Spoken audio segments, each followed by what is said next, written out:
Hello everyone, welcome to the Hard Reset channel, and today I'm going to show you how to use the web browser on the ONYX Boox Go 6.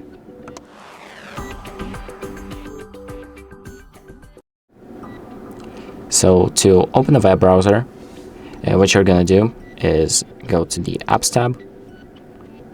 Then we're going to go to the Neo browser. You can find it on the second page. So let's tap on it. And this is where the browser will be.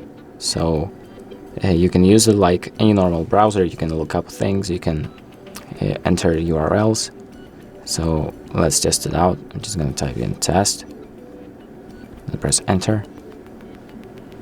And as you can see, it takes me to Google, and it works. So that's pretty much it. Thank you for watching.